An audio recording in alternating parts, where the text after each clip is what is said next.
오늘 증인과 권능이라는 제목으로 사도행전 1장부터 하나님의 말씀 우리 계속 강의해 나가도록 하겠습니다. 사도행전의 저자가 누구입니까? 누가입니다. 누가복음의 저자가 누가 아닙니까? 사도행전의 저자도 누가입니다. 이 누가는 사도 바울의 귀한 동역자이고 또 의사로 알려져 있죠. 그래서 1절에 보시면 데오빌로여 내가 먼저 쓴 글에는 무릇 예수께서 행하시며 가르치시기를 시작하신부터라고 말하고 있는데, 여기서 먼저 쓴 글이라고 하는 것이 바로 이 누가복음을 가리키는 말입니다. 여러분, 신약 성경 중에 가장 많은 분량의 책을 쓴 사람이 누구라고 생각을 하십니까? 많은 분들이 이 사도 바울이 아닐까라고 생각을 하기 쉬운데 바로 이 누가입니다. 바울 서신을 다 합쳐도 이 누가가 쓴 누가복음과 사도행전만큼을 분량이 되진 않죠. 두 책은 서로 긴밀하게 연결이 되어 있습니다. 그래서 사도행전을 누가복음의 속편이다라고 말을 하기도 합니다. 누가는 의사 출신이었기 때문에 그가 가진 어떤 치밀한 논리와 또 관찰력을 이 누가복음이나 사도행전에서 엿볼 수 있죠. 그렇다면 이 많은 분량의 책을 쓰면서 누가는 어떠한 목적과 주제를 가지고 썼을까요? 그 주제라는 게 있지 않습니까? 바로 이 교회입니다. 사도행전에는 초기 이 교회에 대한 모습이 나타나 있습니다. 예수님께서 부활하신 후에 승천하시고 그 후에 제자들이 이 교회를 세우고 그 교회 속에서 이 성령의 여러 가지 역사들이 일어난 일들을 기록하고 있죠. 그래서 우리는 교회에 대한 성경적 가르침을 이 사도행전을 통해서 배울 수 있게 됩니다. 우리에게도 교회에 대한 고민이 있죠. 우리가 교회 다니는데 교회를 어떻게 바라보는가, 이 굉장히 중요한 것 아닙니까? 기독교 베스트셀러 작가인 필립 얀시가 쓴 책 중에 교회, 나의 사랑, 나의 고민이라는 책이 있습니다. 책 내용을 우리가 굳이 보지 않아도 이 책 제목만으로도 우리 마음에 와닿지 않습니까? 이게 교회인가 하고 물으면서 교회를 떠나시는 분들이 적지 않습니다. 근데 사도행전은 바로 우리에게 이 질문에 대한 답을 주는 책입니다. 사도행전을 보면 교회의 부흥만을 말하고 있지 않고 위기의 순간도 나오고 있습니다. 놀라운 기적들도 나오지만 때로는 교회 내적으로 또 외적으로 오는 그 공격과 갈등과 고난들도 나오게 됩니다. 그러나 중요한 것은 주님은 그런 교회를 계속 붙잡고 계시고 성령님의 역사로 계속적인 구원의 역사를 교회를 통해 이루어가는 것을 우리는 사도행전을 통해 발견하게 되는 것입니다. 그래서 우리는 사도행전을 살펴보면서 제3자 입장이 아니라 내가 어떤 교회가 될 것인가, 나는 어떤 교회를 세워갈 것인가 라는 생각으로 이 말씀을 살펴보면 좋을 것 같습니다. 오늘 본문에는 예수님께서 부활하신 이후 제자들에게 나타나셔서 40일 동안 이 마지막 수업을 하신 내용이 간략하게 기록되어 있습니다. 그 마지막 수업 내용의 주제가 무엇이지요? 바로 하나님 나라입니다. 3절 말씀을 보십시오. 그가 고난받으신 후에 또한 그들에게 확실한 많은 증거로 친히 살아계심을 나타내사 40일 동안 그들에게 보이시며 하나님 나라의 일을 말씀하시니라. 여러분, 예수님이 왜 부활하신 이후에 바로 승천하지 않으시고 왜 이 땅에 무려 40일 동안 남아 계신 것입니까? 분명한 목적과 의도가 있는 것 아닙니까? 그것은 바로 예수님께서 승천하신 후에 이제 남아 있어야 될 제자들이 예수님이 핏값으로 세우신 그 교회를 계속 세워가고 하나님 나라를 전파하도록 하기 위함이었죠. 그래서 여기서 중요한 것이 바로 증인입니다. 예수님은 부활하신 후 40일간 제자들에게 확실한 많은 증거로 친히 자신의 부활하심을 나타내셨다고 말씀하셨습니다. 부활의 확실한 증거들을 제자들에게 왜 보여주셨습니까? 그 제자들이 바로 부활하신 예수님의 증인이 되어야 했기 때문입니다. 그래서 8절 말씀이 앞으로 사도행전을 살펴볼 때 늘 기억해야 될 핵심 구절입니다. 이 8절 말씀이 바로 이 사도행전 전체적으로 어떻게 이 8절의 말씀이 이루어져 가고 있는지를 보여주는 내용이 바로 사도행전 전체적인 내용이기 때문입니다. 우리 8절 말씀을 다시 한번 같이 읽어보도록 하겠습니다. 시작. 오직 성령이 너희에게 임하시면 너희가 권능을 받고 예루살렘과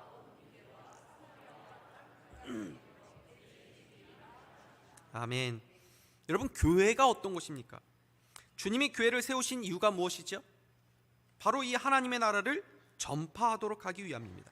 하나님 나라의 핵심은 우리를 위해서 죽으신 예수 그리스도의 십자가와 그 주님의 부활하심을 증거하는 것이죠. 그래서 교회는 부활하신 예수님의 증인 공동체입니다.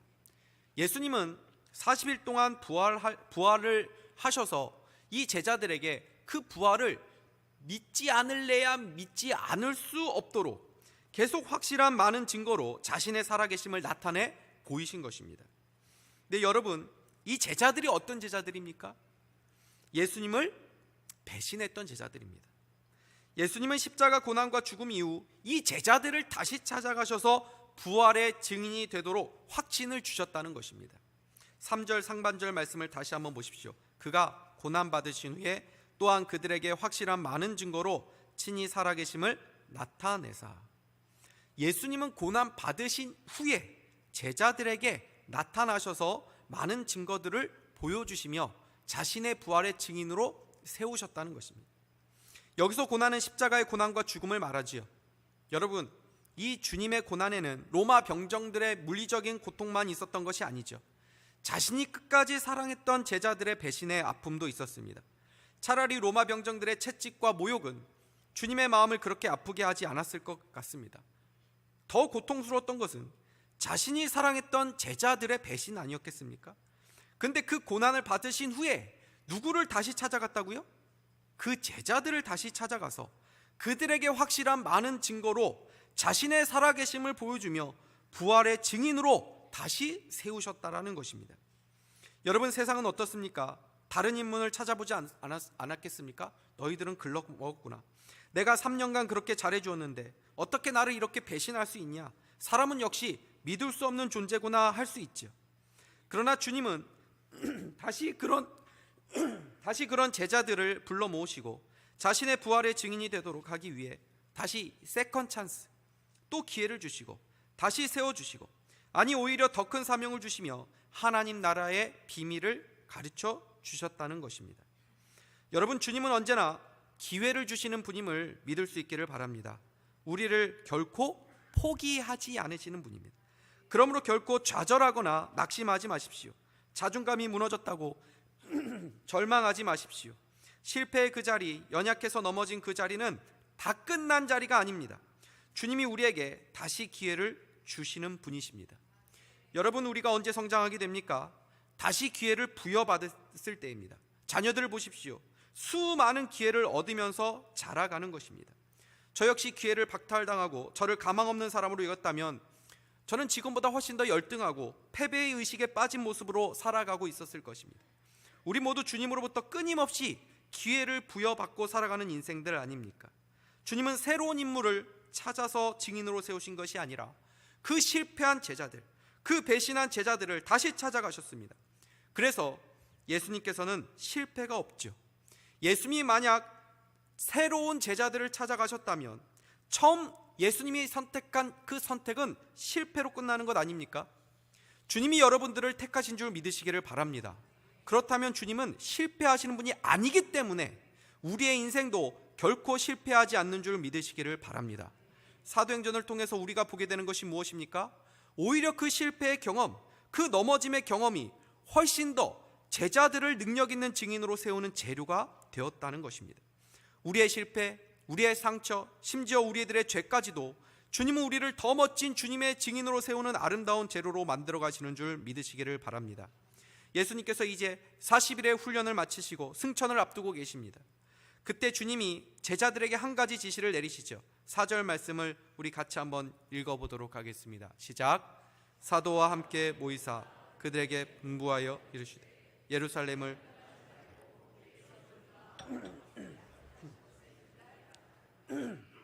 두 가지 명령을 주셨습니다. 첫째는 예루살렘을 떠나지 말라는 것이고, 또 하나는 하나님께서 약속하신 것을 기다리라는 것입니다.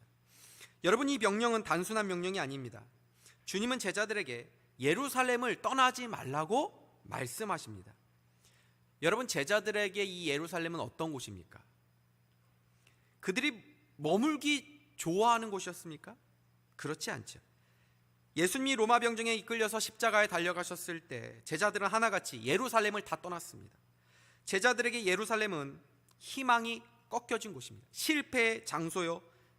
예수님을 배신했던 자신의 수치와 연약함을 계속 떠올리게 하는 그 고통스러운 장소고 부끄러움의 장소입니다.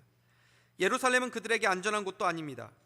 그들이 거기 계속 있으면 어떤 위협이 올지도 모르는 그 두려움의 장소입니다. 그런데 놀랍게도 주님은 그 떠나고 싶은 장소, 수치와 패배와 절망과 두려움의 자리를 떠나지 말라고 말씀하십니다. 우리는 한 번 실패하고 넘어지면 다시 그곳으로 가지 않으려고 하죠. 그곳을 회피하고 싶어하고 그 자리를 두려워합니다. 그러나 주님은 우리가 실패한 그 자리에서, 우리가 무너진 그 자리에서 우리로 하여금 다시 시작하게 하십니다. 김혜건 목사님이 쓴 사도행전을 보면 이런 글이 나옵니다. 여러분이 실패한 그 자리, 여러분의 인간성이 적나라하게 노출된 그 자리에서 한 발짝도 물러서지 말고 부릅뜬 눈으로 여러분의 바닥난 인간성을 응시해야 합니다. 예수님의 죽음이 억울하게 느껴질 때까지, 처절하게 느껴질 때까지, 악몽처럼 느껴질 때까지 예루살렘을 떠나지 말고 거기에 있어야 합니다. 그때 비로소 여러분은 부활의 증인이 될 수 있습니다. 예수님이 왜 제자들의 그 고통스러운 마음, 그 부끄러운 마음, 그 비참한 마음을 모르셨겠습니까? 그럼에도 불구하고 왜 그들에게 이 예루살렘을 떠나지 말라고, 그 고통스러운 자리에 머물러 있으라고 말씀하신 것입니까? 제자들 자신이 누구인지를 더 깊이 묵상하도록 하기 위함이죠. 그 부끄럽고 수치스러운 자리에 머물러 있을 때마다 우리는 무엇을 보게 됩니까? 우리의 한계, 우리의 연약함, 우리의 죄와 허물을 보게 될 수밖에 없지요. 그러나 놀랍게도 바로 그 부끄러운 자리, 그 수치의 자리에 성령님이 임하시기 좋은 곳이 되는 것입니다. 그래서 주님은 그 자리를 떠나지 말라고 하시면서 무엇을 기다리라고 말씀하십니까? 하나님이 약속하신 것을 기다리라고 말씀하십니다. 하나님이 약속하신 것이 무엇입니까? 바로 성령님입니다. 그래서 5절에 그 성령님에 대해서 이렇게 말씀하시죠. 요한은 물로 세례를 베풀었으나 너희는 몇 날이 못되어 성령으로 세례를 받으리라 하셨느니라. 주님은 제자들에게 예루살렘을 떠나지 말고 그 성령님을 기다리라 말씀하셨습니다. 예루살렘이라는 장소가 어떤 장소였는지를 우리가 생각해 볼 때 거기서 기다린다는 것은 버티는 것, 인내하는 것과 연관되어지죠. 우리의 인생에서도 예루살렘에서 버티고 하나님의 시간, 하나님의 때를 기다려야 한 때가 있습니다. 그 시간을 통해 우리는 더 넓어지고 깊어지고 우리 영혼의 근력이 생깁니다. 우리는 힘들면 가장 먼저 떠날 생각을 하게 되죠. 다른 새로운 자리를 찾는 것입니다. 교회에서도 힘든 일이 생기거나 나를 힘들게 하는 성도들이 생기면 이 교회를 내가 떠나야 되나 하는 생각을 하게 됩니다. 다른 교회를 가면 더 나을까? 다른 직장을 가면 더 좋을까? 심지어는 내가 다른 나라로 이민을 갈까? 여러 생각을 하게 됩니다. 그러나 그렇지 않습니다. 어디 갈까 둘러봐도 사실 갈 데도 보이지 않죠. 가봐야 더 나은 곳도 없습니다. 이 남편과 계속 이렇게 살아야 되나 하는데 그 남편과 헤어지면 답이 나옵니까? 별다른 수가 없죠. 여기나 저기나 힘든 건 다 마찬가지입니다. 그러므로 여러분, 환경이 중요한 것이 아닙니다. 내가 새로운 환경에서 가서 새롭게 다시 해보겠다 이런 것이 아닙니다. 중요한 것은 나의 실패한 그 자리, 넘어진 그 자리, 나의 연약함을 발견한 그 자리에서 내가 다시 새로운 마음가짐으로 시작하는 것이 중요한 것입니다. 그럴 때 거기서 열매가 맺혀지는 줄 믿습니다. 성도에게 기다림은 정체되는 시간, 퇴보되는 시간이 아닙니다. 낭비되는 시간이 아닙니다. 사랑하는 사람을 기다리는 시간을 쓸모없는 시간으로 여기는 사람은 없습니다. 주님이 기다리라고 말씀하셨을 때 그 기다림은 순종의 시간입니다. 그래서 그 기다림 자체가 믿음의 행동입니다. 아무것도 하지 않고 소극적으로 기다리는 시간이 아닙니다. 주님께 초점을 맞추고 말씀을 붙잡고 기도하면서 기다리는 것입니다. 그 기다림 속에 주님의 훈련과 연단이 있습니다. 그 기다림의 시간이 멈춰진 시간처럼 느껴질 수도 있지만 하나님은 그 시간에도 일하고 계시다는 것을 우리는 믿어야 합니다. 예전에 그림 묵상이라는 제 그림을 본 적이 있는데 아무리 찾아봐도 그 그림을 못 찾겠더라고요. 두 장의 컷으로 되어 있는 그림이었는데 하나는 한 사람이 계속 떨어지는 그 것을 그린 것입니다. 그리고 그 사람이 주님 언제까지입니까? 하는 말이 쓰여져 있습니다. 근데 다른 장을 보니까 그 떨어지는 한 사람에게 집중되어 있던 렌즈가 줌 아웃되면서 좀 더 전체적인 이 큰 그림이 나오는데, 이 사람이 떨어지고 있는 것처럼 보였지만 사실은 떨어지고 있는 것이 아니라 이 새총 같은 것에 이 하나님이 그 사람을 당기고 있는 그런 장면이었습니다. 그러니까 그 그림은 하나님의 때가 되면 이 사람이 높이 올려질 것이라고 하는 것을 암시했던 그림이었습니다. 그래서 기다리는 시간은 도약하는 시간이 됩니다. 여러분, 뭔가 진척이 없다고 생각되시는 분이 계십니까? 기다림의 시간을 보내고 계신 분이 계십니까? 그 시간에도 하나님이 여러분을 붙잡고 계시다는 것을 믿을 수 있기를 바랍니다. 그러므로 그 시간을 낭비하지 마십시오. 기도하면서, 하나님을 바라보면서, 하나님의 말씀을 붙잡으면서 보내시기를 바랍니다. 그리고 조급해하지 말아야 합니다. 급하게 결론 내리지 말아야 됩니다. 하나님의 사인을 기다리십시오. 달라스 윌라드라고 하는 저명한 영성신학자는 조급함이 이 시대의 영성생활을 방해하는 가장 큰 장애물이라고 말하였습니다. 정신건강 전문가들은 기술이 발달하고 정보가 많아진 시대 속에서 현대인들이 훨씬 더 많은 여가 시간을 확보한 것처럼 보이지만 사실 이 조급증에 시달리고 있다라고 분석을 하고 있습니다.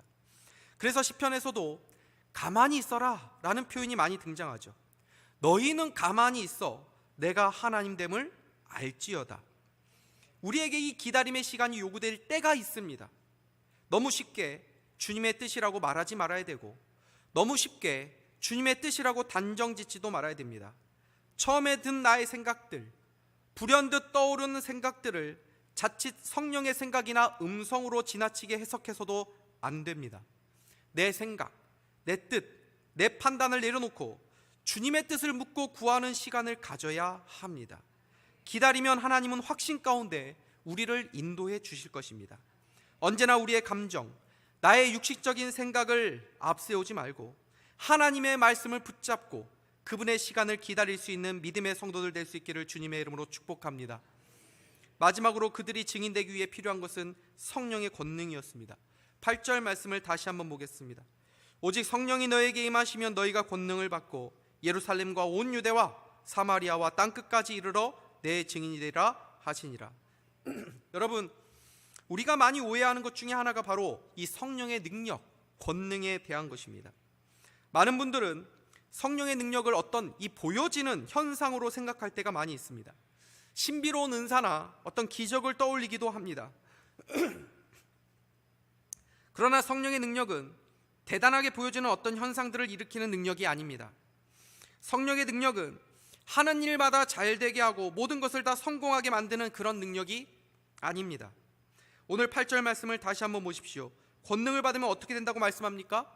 예루살렘과 온 유대와 사마리아와 땅끝까지 이르러 내 증인이 되리라. 그러니 여기서 성령의 능력은 무엇을 말씀합니까? 예수의 증인이 되는 능력, 부활의 증인으로 살아가게 하는 능력을 말하는 것이죠. 여러분, 복음의 증인으로 사는 삶은 어떠한 삶이죠? 낭만적인 삶입니까? 고상해 보이는 삶입니까? 달콤하고 아름다워 보이는 삶입니까? 그런 삶이 아닙니다. 항상 보이는 열매가 나타나는 것도 아닙니다. 우리는 자꾸 보여지는 그 결과에 관심을 가질 때가 많죠. 보이는 것으로 판단하려고 합니다. 그러나 성령의 권능을 받고 난 후에 제자들의 모습을 보십시오. 베드로는 한 번 설교하고 수천 명이 회개하는 역사도 있지만, 반면 스데반은 어땠습니까? 그가 설교했을 때 베드로처럼 수많은 사람을 회개하게 한 것이 아니라 오히려 그에게 돌을 던져서 그는 설교 한 번 하고 순교를 하게 됩니다. 10년이 지나도 20-30명 성도들과 함께 목회하시는 분이 계십니다. 세상은 그런 분들을 무능하게 볼 수 있습니다. 그러나 그렇지 않습니다. 하는 일마다 실패한다고 해서, 열매가 보여지지 않는다고 해서 성령의 능력이 없는 것이 아니라는 것입니다. 열매는 하나님께 속한 것이죠.